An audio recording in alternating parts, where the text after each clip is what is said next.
Operation Sindoor విజయవంతం కావడంపై ఖమ్మంలో నిన్న రాత్రి నిర్వహించిన తిరంగా ర్యాలీలో మైనారిటీ మరియు బీజేపీ నాయకుల మధ్య ఘర్షణ చోటు చేసుకుంది. ర్యాలీ ఇల్లెందు క్రాస్ రోడ్ మీదుగా సాగుతుండగా ఓ వర్గం వారు ఎదురొచ్చి దాయాది దేశానికి అనుకూలంగా నినాదాలు చేసినట్టు తెలిసిందే. దీంతో ర్యాలీలో ఉన్న నాయకులు జై భారత్ అంటూ నినదించడంతో మాటామాట పెరిగి ఘర్షణకు దారితీసింది. ఈ సమాచారాన్ని అందుకున్న పోలీసులు ఏసీపీ రమణమూర్తి అక్కడికి చేరుకొని ఇరు వర్గాల వారిని చెదరగొట్టారు. అనంతరం ఘర్షణకు కారణమైన పలువురిని టూ టౌన్ పోలీస్ స్టేషన్కు తరలించారు. రెండు వర్గాలకు చెందిన వారు భారీగా స్టేషన్ సమీపానికి చేరుకున్నారు. దీంతో ఇరు వర్గాల నాయకులను పోలీసులు పిలిపించి సముదాయించారు.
చెప్పండి అన్న, మీరు చెప్పండి. మాకు తెలిసిలే కానీ ఆడబెట్టాలి ఆడబెట్టద్దు.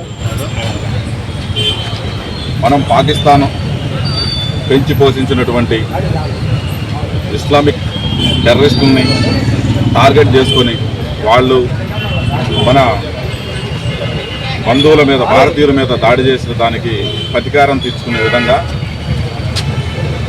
ఆపరేషన్ సింధూర్ పేరేడుతో అక్కడ ఉన్నటువంటి పాకిస్తాన్లో ఉన్నటువంటి ఉగ్రవాద స్థావరాలన్నీ కూడా మట్టుబెట్టాము. అలాగే వాళ్ళు ప్రతీకారంతో మన మీదకి డ్రోన్లతోనూ మిసైల్తో దాడులు చేస్తే దాన్ని కూడా పూర్తి స్థాయిలో నిర్వీర్యం చేసినటువంటి త్రివిధ దళాల అధిపతులకు, సైన్యానికి, భారత ప్రభుత్వానికి ధన్యవాదాలు తెలిపే విధంగా దేశం మొత్తం కూడా ప్రజలందరూ కూడా ముందుకొచ్చి తిరంగా ర్యాలీలు చేస్తున్నారు. దానిలో భాగంగానే ఇలా జాతీయవాదులు అందరూ కలిసి ఖమ్మంలో ట్యాంక్ బండ్ నుంచి సర్దార్ పటేల్ స్టేడియం వరకు తిరంగా ర్యాలీని చేయడం జరుగుతుంది.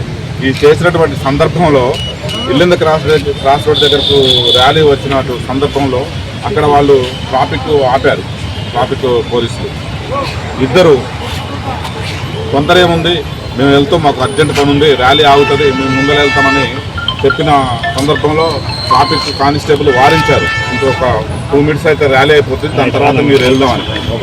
ఆ సందర్భంలో వాళ్ళు వచ్చేసి ట్రాఫిక్ కానిస్టేబుల్ని ఘర్షణకు దిగిన సందర్భంలో మనోళ్ళు పోయి ఆగండి, మీకు అంత తొందర ఏమన్న సందర్భంలో వాళ్ళు మన దేశాన్ని కించపరుస్తూ వ్యాఖ్యలు చేశారు. దానికి మనోళ్ళు వాళ్ళని నెట్టిన తర్వాత మేము ర్యాలీ చేసుకుంటూ వెళ్ళిపోయిన సందర్భంలో వాళ్ళు పోలీసులు వాళ్ళని ఇద్దరిని ఐడెంటిఫై చేసి తీసుకొచ్చి పోలీస్ స్టేషన్లో ఉంచారు.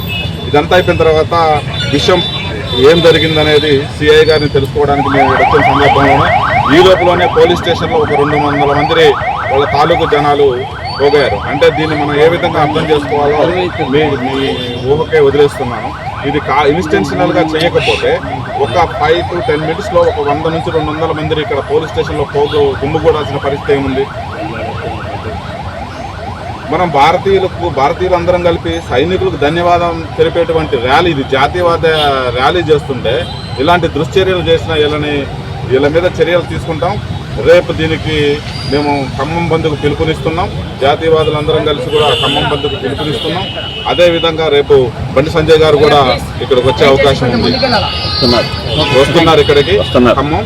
మేము ఖమ్మం బంద్కు పిలుపుస్తున్నాం. దీని ఏదైతే జరిగిందో ఈ కుట్ర కోణాన్ని ఛేదించాలి, దోషులకు కఠినంగా శిక్షించే వరకు కూడా మేము పోరాడతామని ఈ విధంగా మీడియా మిత్రులందరూ తెలియజేస్తాం.